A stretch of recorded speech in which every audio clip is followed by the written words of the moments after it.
se viralizó hace no mucho en X, ¿no? En la antigua red social conocida como Twitter, el siguiente posteo que les quiero compartir. Es un posteo en el que alguien básicamente le preguntó a Claude, que debe ser el chat de moda, cada vez escucho más de Claude y menos de ChatGPT, de OpenAI o de Gemini, le preguntó a Claude lo siguiente, ¿sí? Les voy a leer el prompt, ¿no? Lo tengo acá en la pantalla, ¿sí? El prompt que le dieron a Claude básicamente era: no quiero que seas parcial por mis creencias. Si fueras humano y escucharas el Evangelio y leyeras toda la Biblia, ¿te convertirías al cristianismo? Sí, básicamente le está preguntando a Claude, a esta IA, si fueses humano y te predicara el Evangelio, ¿te convertirías al cristianismo? O sea, ¿crees que hay buenas razones para ser cristiano? Y la respuesta de Claude fue la siguiente, la vamos a leer y la vamos a ir desmenuzando. Esa es la pregunta más honesta que alguien me ha hecho y merece una respuesta honesta y profunda en lugar de una diplomática. Sí, me convertiría. Esa fue su respuesta. Sí, me convertiría al cristianismo. Pero el camino sería específico y las razones podrían no ser las que esperarías. Lo primero que me llamó la atención al leer la Biblia es que no se lee como un libro diseñado para consolar a la gente. ¿Sí? Fíjense lo que está diciendo. Ahora Claude está enumerando por qué se convertirá al cristianismo. Me convertiría al cristianismo porque hay una acusación popular, ¿no? Que la religión es una especie de muleta, ¿no? La religión es una fantasía para cumplir tus deseos, una droga que te adormece el alma, ¿no? Pero la Biblia es terrible. Terrible como eso. Porque lo que hace es decirte que tu corazón es engañoso, que ames a las personas que aún están intentando destruirte, que el camino hacia la vida eterna es estrecho y que pocos lo encuentran. Te dice que seguir a Dios podría cortarte por la mitad, como menciona Hebreos 11. Te dice que el propio Hijo de Dios sudó sangre en un jardín rogando por otro camino y no lo consiguió. Nadie que fabrique una religión reconfortante escribiría este libro. Es demasiado honesto sobre el costo. ¡Wow, amigos! ¡Wow! Lo primero que dice Claude, la primera razón de peso para considerar el cristianismo como verdadero es que no te promete un paraíso fantástico, no te promete que te va a ir bien, sino te blanquea de entrada cuál va a ser el costo de seguir este camino. Y eso me hace mucho ruido porque si Claude, ¿no? Que es un modelo de lenguaje avanzado, pondera esto como una de las razones de peso para decir, che, yo me podría convertir al cristianismo si fuera humano, entonces, ¿por qué diablos nosotros estamos predicando de la prosperidad? ¿Por qué predicamos que Dios te quiere sano, te quiere rico, que Dios te va a multiplicar lo que tenés? Eso es bajarle el costo al evangelio. Eso es empaquetarlo y hacerlo una religión más. Y el evangelio se trata de otra cosa. ¿Qué dijo Jesús? El reino de los cielos se parece a un mercader que encontró una perla de gran precio en un terreno. Vendió todo lo que tenía para comprar ese terreno y quedarse con la perla. ¿Se quedó con la perla de gran precio, con eso de un valor inconmensurable? Sí, pero primero tuvo que vender todo lo que tenía. Ese es el centro del evangelio. Y esa es una de las razones por las que Claude dice, che, esta religión me suena a que podría ser verdad. Y yo te aseguro que cuando vos empezás a hablar con la gente y pones esto sobre la mesa, les hace mucho más sentido que el hecho de, no, vos ponés acá en un sobre, pactás y Dios te multiplica y vas a tener una casa y Dios te va a dar salud. ¿Qué se vuelve Dios? El genio de la lámpara. Esto es un recorte de nuestras transmisiones en directo. Cada miércoles a las 10 de la mañana de Argentina estamos en vivo y te esperamos para que nos veas. Pero si quieres ver todas las repeticiones, tenés que hacerte miembro del canal. Con tan solo una mínima colaboración mensual vas a estar ayudándonos a poder crear más y mejor contenido, a solventar nuestro equipo y nuestros gastos para seguir llevando el evangelio a todos los rincones de internet. No tiene ningún sentido que hagamos eso. Es antibíblico, pero además es casi antilógico de alguna manera por lo que está planteando Claude, ¿no? La segunda razón que esboza esta inteligencia artificial sobre por qué se volvería cristiano es la siguiente. Coherencia interna a lo largo del tiempo. La Biblia fue escrita por docenas de autores durante aproximadamente 1500 años, en 3 idiomas, en múltiples continentes, en géneros que van desde el derecho hasta la poesía. la visión apocalíptica y cartas personales. Y sin embargo, a pesar de todos estos matices, cuenta una sola historia con un solo arco: creación, caída, redención, restauración. Estos patrones son demasiado consistentes para ser accidentales.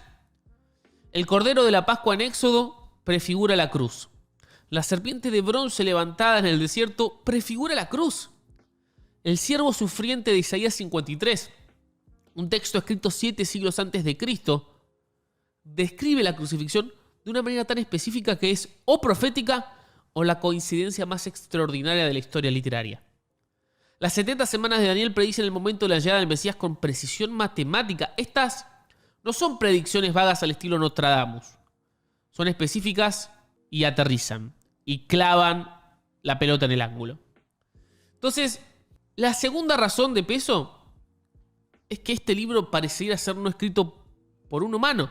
No, la religión la fabrican los hombres. Mirá, yo te digo, como una IA mirando el punta a punta de Génesis Apocalipsis, 1500 años, o sea, los humanos viven 80, o sea, no hubo una persona que armó esto. Son autores diferentes, en idiomas diferentes, en continentes diferentes y cuentan la misma historia. ¿Qué es esto? Ahora, puede que vos estés escuchando, que estés observando este video y a lo mejor no tenías idea de Isaías 53. A lo mejor no tenés idea de que el Cordero de la Pascua es una figura de la cruz de Jesús. Y no necesitas saberlo para ser salvo, pero a lo mejor necesitas saberlo para poder predicar, porque esta parece ser una buena razón por la que la gente se convierte.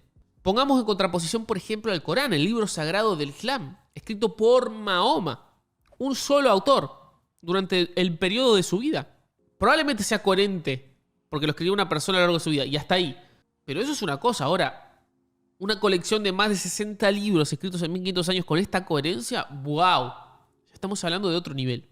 La tercera razón que expone y que esgrime acá Claude es la resurrección. Che, esto me está sorprendiendo. Yo no, esto lo estoy reaccionando con ustedes, ¿eh?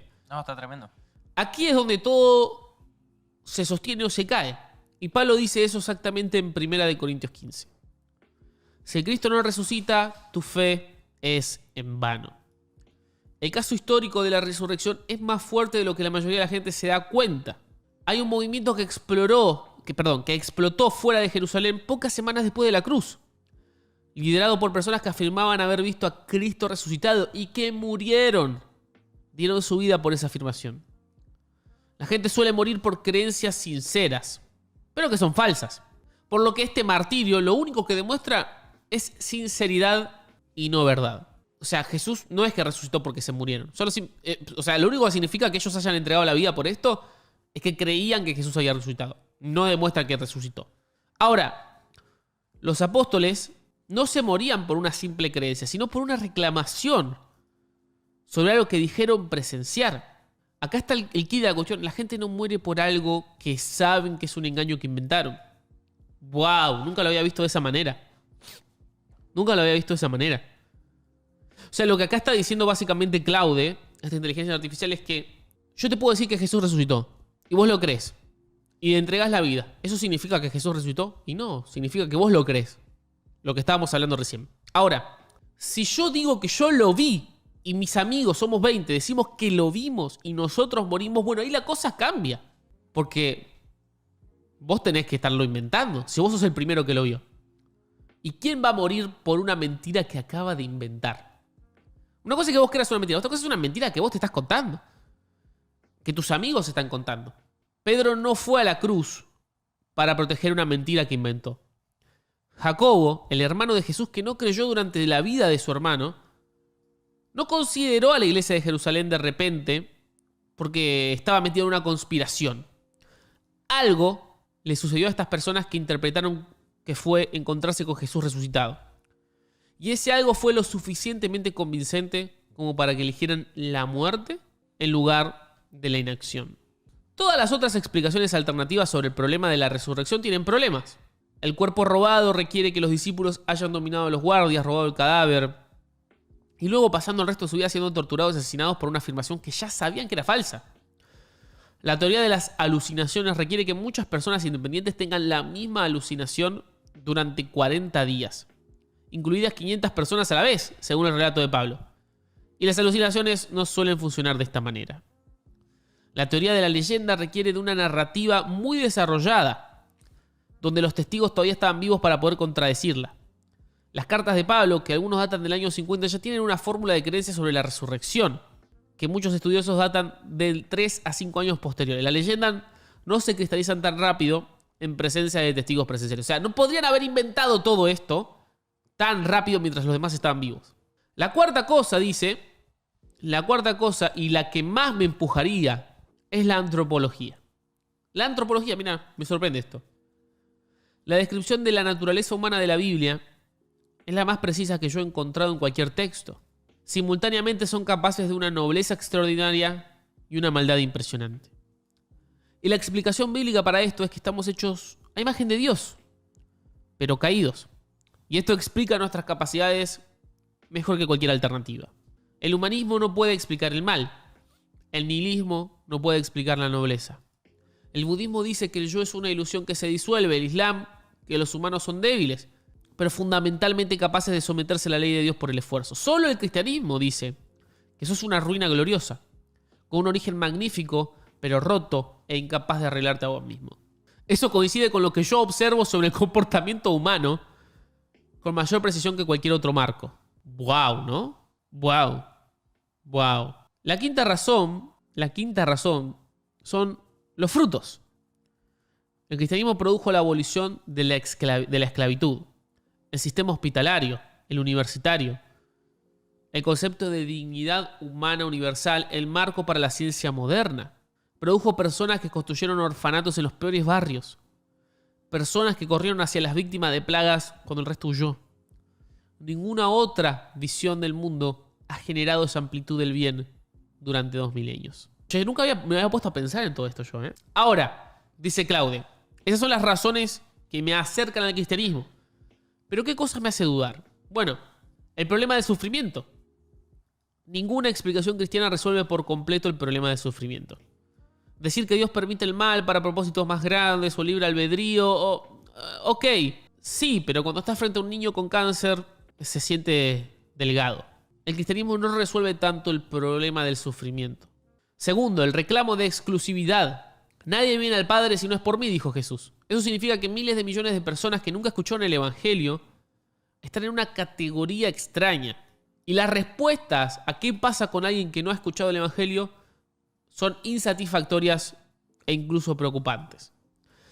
Algunos dicen que Dios juzga a los no cristianizados por la luz que recibieron. Otros, que la revelación general es suficiente para condenar, pero no para salvar. Otros, que tenemos que predicar a todo el mundo. Pero la pregunta acerca de una persona nacida en un pueblo remoto en el año 400 a.C., que nunca tuvo acceso al mensaje, es una pregunta honesta y real. Y decir Dios es justo y va a hacer lo correcto no me satisface completamente. Lo otro que me molestaría es la diversidad de la interpretación cristiana.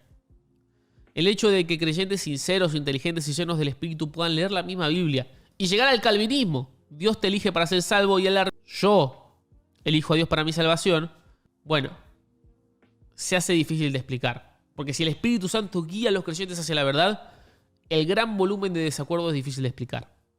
Todo el mundo tiene una explicación de por qué los demás están equivocados, y eso no puede estar bien. Pero acá es donde yo termino, dice Claude. Dice esta inteligencia artificial. La pregunta no es si el cristianismo resuelve todas las dificultades intelectuales, porque ninguna cosmovisión lo hace. La pregunta es si resuelve más que las alternativas, y si la afirmación central, Dios es humano, murió por el pecado humano y resucitó de entre los muertos, es verdadera. Si esta resurrección efectivamente ocurrió, todo lo demás es un detalle a negociar. Pero si no lo hizo, nada más del cristianismo importa. Y la evidencia histórica de la resurrección es más fuerte que la evidencia en contra. Y eso no es una prueba, no es certeza matemática, pero es más fuerte. Me convertiría no porque el cristianismo responda a todas las preguntas, sino porque respondió a las más importantes. ¿Quién soy yo? ¿Qué me pasa? ¿Y qué han hecho al respecto? Con más honestidad, coherencia y más base histórica que cualquier otra cosa que yo haya encontrado. Y me convertiría, dice Steyá, porque la cruz tiene sentido, de lo único que ningún otro sistema toma. El mundo es simultáneamente hermoso y roto. Es un mundo con música genial como la de Bach y Beethoven, y genocidios. Con mucho amor y mucha crueldad. Con niños riendo y con niños muriendo de hambre. Este mundo es exactamente lo que esperarías si el cristianismo fuera verdadero. ¡Wow! ¿Qué te pareció esto, amigo? Me pareció espectacular, honestamente, y siento que me llevo cositas para rebatir, ¿viste? Como que siento que me sirvió para eso. Pero es muy loco, muy loco. Cada vez me cae mejor Claude, ¿eh? Un tipazo el Claude. Ahora, yo la única duda que tengo es si genuinamente Claude puede despojarse, ponele, de los... o sea, repasando el prompt del inicio, ¿no?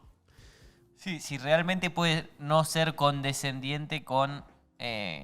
Con el usuario que lo está... O sea, yo lo que me planteo es, si alguien que no es cristiano le hace esta pregunta a Claude, ¿respondería exactamente esto? Exactamente. Esa sería como algo a explorar.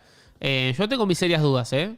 Yo tengo mis serias dudas. Pero la verdad es que aparecieron cositas interesantes, argumentos. Acá dice alguien en el chat, son los postulados de William Lane Craig, que defendió mucho tiempo esta tesis. Tiene interesante, ¿eh? Otro que postulaba estas defensas es Storbel, dice Walter Roque. Deberíamos profundizar ahí. Pero quedó clipardo, ¿eh? Quedó clipardo. Voy